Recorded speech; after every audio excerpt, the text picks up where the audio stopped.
ഇപ്പം മിക്ക വീടുകളിലും കണ്ടുവരുന്നൊരു സമ്പ്രദായമാണ് മാതാപിതാക്കൾ ഒരു ബാധ്യതയായിട്ട് വരുന്നത്. അവരെ ഇട്ട് നരയിപ്പിച്ച് പാടുപെടുത്തി വെള്ളവും കൊടുക്കാതെ ഇട്ടിരുന്നിട്ട് അവർ മരിച്ചു കഴിയുമ്പോൾ ഒരു തലതെല്ലിക്കരച്ചിലും പിന്നെ അത് കഴിയുമ്പോൾ ഒരു സഞ്ചാരം 16 അടിയന്തരം ആണ്ട് ഇതൊക്കെ നടത്തുക. ഇതുകൊണ്ടൊന്നും ഒരു കാര്യവുമില്ല, ഒന്നും വേണ്ട. അവരോട് നല്ല വാക്ക് പറഞ്ഞ് അവർക്ക് 3 നേരം ആഹാരവും കൊടുത്ത് അവർക്ക് വേണ്ട വസ്ത്രങ്ങളും ഒക്കെ മേടിച്ചു കൊടുത്ത് നമ്മുടെ കൂടെ നിർത്തിയ ഈശ്വരൻ നമുക്ക് നല്ല ഗതി തരും. അല്ലാതെ അവരെ ദ്രോഹിച്ചിട്ട് അവർ ചത്ത് കഴിയുമ്പോൾ പിന്നെ കുറേ അരിയും വായി തള്ളിക്കയറ്റി ആണ്ടും 16 അടിയന്തരം സഞ്ചാരിയും ഒന്നും നടത്തിക്കൊണ്ട് യാതൊരു കാര്യവുമില്ല. എപ്പോഴും നമ്മുടെ മാതാപിതാക്കളെ നമ്മൾ നോക്കണം. അതുപോലെ ഇന്നത്തെ തലമുറയ്ക്ക് ജോലിയാ കാശും ആഹാരവും ഇഷ്ടം പോലുള്ള സമയം. പണ്ടത്തെ തലമുറ എന്ന് പറഞ്ഞാൽ അന്നമില്ല, വസ്ത്രമില്ല, എണ്ണയില്ല, സോപ്പില്ലാത്തൊരു കാലഘട്ടത്തിൽ എല്ലാ ജോലികളും എന്ത് ജോലി ചെയ്താലും കാശുമില്ലാത്തൊരു സമയത്ത് അങ്ങനെ കഷ്ടപ്പെട്ട് വളർത്തിയ ഒരു കാലഘട്ടമാണ് പണ്ടത്തത്. ഇപ്പോഴത്തേത് എല്ലാവരും സുഖിച്ചുള്ള ജീവിതമാണ്. അന്ന് അങ്ങനെ കഷ്ടപ്പെട്ട് വളർത്തിയ ആ മാതാപിതാക്കളെ തള്ളിപ്പറഞ്ഞ് അവരെ ദ്രോഹിച്ചിട്ട് നമ്മൾ ജീവിച്ചുകൊണ്ട് ഒരു കാര്യമില്ല. നമ്മളിതൊക്കെ ചെയ്യുമ്പോൾ നമ്മൾ ഓർക്കണം, നമുക്ക് മക്കളുണ്ട്, അവരും ഇത് കണ്ടാൽ വളരുന്നത്. നാളെ അവരും നമ്മളോട് ഇതൊക്കെ ചെയ്യുകയല്ല, അവർ പറയും നിങ്ങൾ നിങ്ങളുടെ മാതാപിതാക്കളോട് ഇങ്ങനെ ചെയ്തിട്ടില്ലയോ. അവർ ചോദിക്കും. നമ്മൾ നമ്മുടെ മാതാപിതാക്കളെ ചേർത്ത് പിടിച്ച് അവർക്ക് വെള്ളം കൊടുത്തെങ്കിൽ നാളെ നമ്മുടെ മക്കളും നമ്മളെ നോക്കത്തുള്ളൂ. എത്ര പണം ഉണ്ടെന്ന് പറഞ്ഞുകൊണ്ടും കാര്യമില്ല. എപ്പോഴും കുടുംബനാഥൻ നമ്മുടെ വീട്ടിലുണ്ടോ ഒരു ബലമാണത്. അറിയോ, സന്ധ്യ ഇപ്പോഴത്തെ കുട്ടികൾ 7:30-8 മണിയാതെ രാവിലെ എണ്ണിക്കുമോ? ഇല്ല. ഞാനാണെങ്കിൽ 4 മണിക്ക് എണ്ണിക്കും. അതെനിക്ക് കടയുള്ളതുകൊണ്ട്. പക്ഷെ കടയില്ലാത്ത അമ്മയ്ക്ക് 4 മണിക്ക് എണ്ണിക്കണ്ടല്ലോ, കുറേ നേരം കിടന്നുറങ്ങണമെന്ന്. പക്ഷെ നടക്കത്തില്ല. കൃത്യം 4 മണിക്ക് ഞാൻ എണ്ണിക്കും. 4 മണിക്ക് എണ്ണിച്ച് വെള്ളമൊക്കെ കുടിച്ചിട്ട് ഒരു 5-5:30 ആകുമ്പോൾ ഇച്ചിരി കൃഷിയൊക്കെ ഉണ്ട്, അതിലോട്ടങ്ങ് പോവും. നമ്മളെ കൊണ്ടുവെക്കുന്ന ജോലികളൊക്കെ നമ്മൾ നടന്ന് ചെയ്യും. നമ്മൾ മത്സരമില്ല, ആരെ മത്സരിക്കും? നമ്മുടെ മക്കൾ ജോലി ചെയ്യും എന്ന് പറഞ്ഞത് കൂട്ട് എനിക്കും ഉണ്ടൊരമ്മ. 10-75 വയസ്സുണ്ട് അമ്മയ്ക്ക്.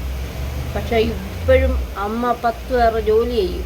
ഒരു മടിയില്ല, ഒരു മക്കളെ മത്സരിക്കത്തില്ല. എൻ്റെ മക്കൾ ചെയ്യട്ടെ, എനിക്ക് അതിൻ്റെ ആവശ്യമില്ല, ഒന്നും എൻ്റെ അമ്മ ചിന്തിക്കത്തില്ല. മൂത്ത ഏട്ടത്തിയുടെ കൂടായിരുന്നു. അത് കഴിഞ്ഞപ്പം അച്ഛൻ മരിച്ചു പോയി. അപ്പോൾ എനിക്ക് വേറെ കൂട്ടിനാർ 2 മക്കളുണ്ട്, അവർ പഠിക്കാൻ പോയി. എനിക്ക് അന്നും കടയായിരുന്നു. അപ്പോൾ എനിക്ക് കൂട്ടില്ലാത്തതുകൊണ്ട് എൻ്റെ കൂടെ 6-7 കൊല്ലം അമ്മ നിന്നപ്പം എൻ്റെ മോൻ കല്യാണം കഴിച്ച് വന്ന്. അപ്പം കായംകുളത്ത് എൻ്റെ മൂന്നാമത്തെ ചേട്ടത്തെ അമ്മയ്ക്കുന്ന ചേട്ടത്തിക്ക് ഒരാണും ഒരു പെണ്ണുമായിരുന്നു. മോനും ഭർത്താവും മരിച്ചുപോയി. മോളെ കെട്ടിച്ച് വിട്ട് ചേച്ചി മുക്കി ഇതുപോലൊരു ഒറ്റയ്ക്കായിരുന്നു താമസം. അപ്പോൾ പിന്നെ അവിടെ ആരും ഇല്ലാത്തതുകൊണ്ട് അമ്മ അങ്ങോട്ട് പോയപ്പോൾ ചേച്ചിയുടെ കൂടെ. അമ്മ രാവിലെ കൃത്യം 6 മണിയൊക്കെ ആകുമ്പോൾ 5 മണിക്ക് ചേച്ചി കടയിൽ പോയാലും അമ്മ ഉറങ്ങത്തില്ല, എന്നിട്ട് കുത്തിയിരിക്കും. എന്നിട്ട് ഇറങ്ങി ഭൂമിദേവി അമ്മയെ തൊട്ട് തൊഴുത് സൂര്യദേവനെ ഒന്ന് പ്രാർത്ഥിച്ചിട്ട് ഒരു കറക്റ്റ് 10:30 6:30 ആകുമ്പോഴത്തേക്ക് അമ്മ കുളിച്ച് കുറിയും തൊട്ട് വിറ്റവും എല്ലാം തൂത്ത് വൃത്തിയാക്കി കുളിയും കഴിഞ്ഞ് ഒരു കുറിയൊക്കെ തൊട്ടിട്ട് അടുക്കളയിൽ കയറി പരിപാലനം തുടങ്ങും. കറക്റ്റ് 10:30 ആകുമ്പോഴത്തേക്ക് എല്ലാ പരിപാലവും കഴിയും. എന്നിട്ടൊരു പേപ്പറും വായിച്ചങ്ങ് ഇരിപ്പാം. അത് കഴിഞ്ഞിട്ട് വൈകുന്നേരം 5 മണി എന്നൊരു സമയമുണ്ടെങ്കിൽ ഏറ്റവും തൂത്ത് ഇവരെല്ലാം തൂത്ത് വിളക്കും എല്ലാം തേച്ച് കൊണ്ടുവച്ച് 6 മണിക്ക് വിളക്ക് കത്തിച്ചിട്ട് ഉച്ചത്തിലൊരു നാമം ചൊല്ലുണ്ട്.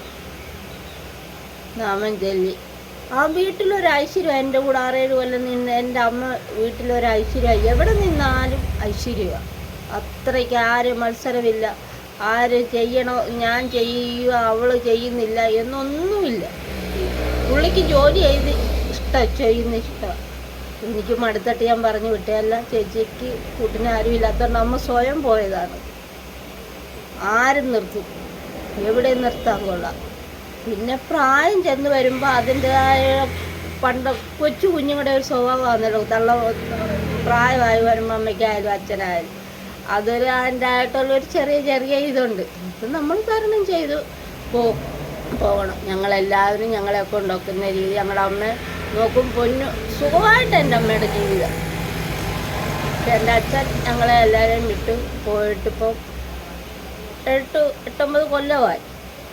അമ്മയ്ക്ക് ഒരു കുഴപ്പമില്ല എന്ന് ഞാനൊരു ഉദാഹരണം പറഞ്ഞതാണ്. എന്ന് പറഞ്ഞാൽ മാതാപിതാ ഗുരു. ഒരമ്പലത്തിലും പോകണം അവനവൻ്റെ മാതാവിൻ്റെ പിതാവിനെ സ്മരിക്കാൻ മാത്രം നമുക്ക് സർവ്വ ഐശ്വര്യവും കിട്ടും. അതുകൊണ്ട് എല്ലാവരും അവരവരുടെ മാതാപിതാക്കളെ അവരെ കൊണ്ടൊക്കുന്ന രീതി താങ്ങി നമ്മുടെ കൂടെ നിർത്താൻ ശ്രമിക്കുക. ഞാൻ പറഞ്ഞ നിങ്ങൾക്കിഷ്ടപ്പെട്ടെങ്കിൽ നിങ്ങൾ ലൈക്ക് ചെയ്യണേ.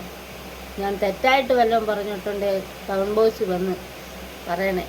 എൻ്റെ വീഡിയോ ഇഷ്ടപ്പെട്ടാൽ ലൈക്ക് ചെയ്യണം, ഷെയർ ചെയ്യണം, കമൻറ്റ് ചെയ്യണം, സബ്സ്ക്രൈബും ചെയ്യണം. അടുത്ത വീഡിയോ ആയിട്ട് ഞാൻ ഉടനെ എത്തും. ഇതുപോലെ ഏതെങ്കിലും ഒരു കാര്യമായിട്ട് ഞാൻ ഉടനെ എത്തും. മറക്കല്ലേ. ബൈ.